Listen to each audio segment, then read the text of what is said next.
दिवाळी हा सण 5 दिवस चालणारा सण आहे आणि यांच्या प्रत्येक दिवसाचे एक वेगळं महत्व आहे.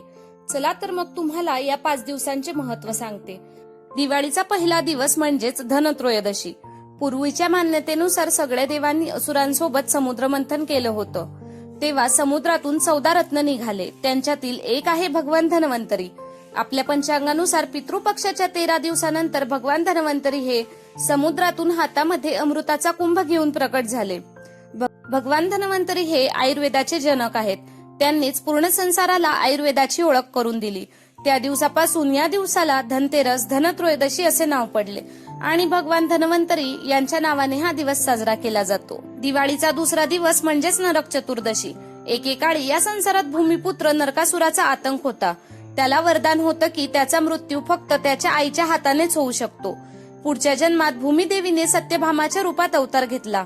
सत्यभामेचे लग्न भगवान श्रीकृष्णांसोबत झाले. त्यानंतर सत्यभामेने नरकासुराचा अंत केला. तेव्हापासून आजपर्यंत या दिवसाला नरक चतुर्दशी या नावाने ओळखलं जातं. दिवाळीचा तिसरा दिवस लक्ष्मीपूजन.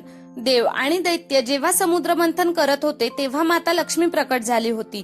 तेव्हापासून या दिवशी आपल्या घरी भरपूर यश, खुश आणि संपत्तीसाठी माता लक्ष्मी यांची पूजा होते. तसेच दिवाळीच्या या दिवशी माता लक्ष्मी यांच्यासोबत श्री गणेशाची सुद्धा पूजा केली जाते.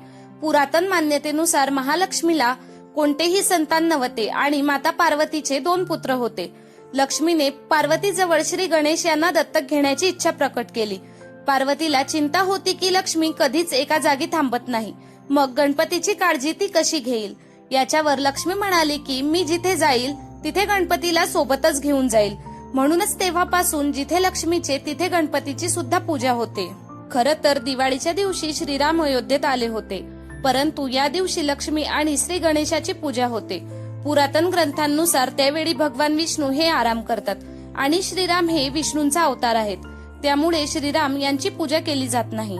तर मित्रांनो, अश्विन अमावस्येला लक्ष्मी पूजन झाल्यानंतर बलिप्रतिपदा हा दिवस दिवाळी पाडवा म्हणून साजरा केला जातो. 3.5 मुहूर्तांपैकी हा एक दिवस अतिशय शुभ मानला जातो. अक्षय तृतीया, गुढीपाडवा, विजयादशमी हे पूर्ण मुहूर्त असून दिवाळी पाडवा हा अर्ध मुहूर्त आहे.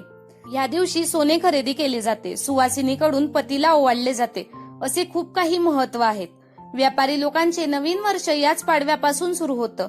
हिशोबाच्या नवीन वया ज्याला खतावणी म्हणतात त्यांचे पूजन करून नवीन सुरुवात केली जाते. कोणतीही नवीन गोष्ट विकत घेण्यासाठी हा उत्तम मुहूर्त मानला जातो. दिवाळीचा 5वा दिवस गोवर्धन पूजा. रामायणानुसार जेव्हा श्रीराम हे लंकेवर आक्रमण करण्यासाठी सेतूचे बांधकाम करत होते तेव्हा सगळे वानर हे आपापल्या शक्तीनुसार दगड जमा करत होते.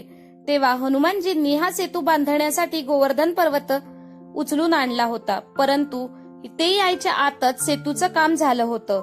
सेतूमध्ये मदत नाही करता आली म्हणून गोवर्धन पर्वताने त्याचं दुःख श्रीरामांकडे प्रकट केलं. प्रभू श्रीराम यांनी वचन दिलं की पुढच्या जन्मात ते त्या पर्वताचा उपयोग नक्की करतील आणि हनुमंतांना सांगितलं की हा पर्वत पुन्हा त्या जागी ठेवून ये. पुढच्या जन्मात जेव्हा भगवंतांनी कृष्ण अवतार घेतला तेव्हा गावातील लोकांना गोवर्धनाची पूजा करण्यास सांगितली. याला नाराज होऊन इंद्राने गोवर्धन पर्वतावर आक्रमण केले. तेव्हा श्रीकृष्णांनी लोकांना वाचवण्यासाठी पर्वत करंगडीवर उचलला आणि इंद्राचा गर्व मोडला. तेव्हापासून गोवर्धनाची पूजा केली जाते. दिवाळीचा 6वा दिवस आहे भाऊबीज. या दिवशी देवता यमराज आपल्या बहिणीला यमुनेला भेटायला त्यांच्या घरी गेले. त्यांच्या बहिणीकडून झालेला आदर सत्कार पाहून ते खूप प्रसन्न झाले.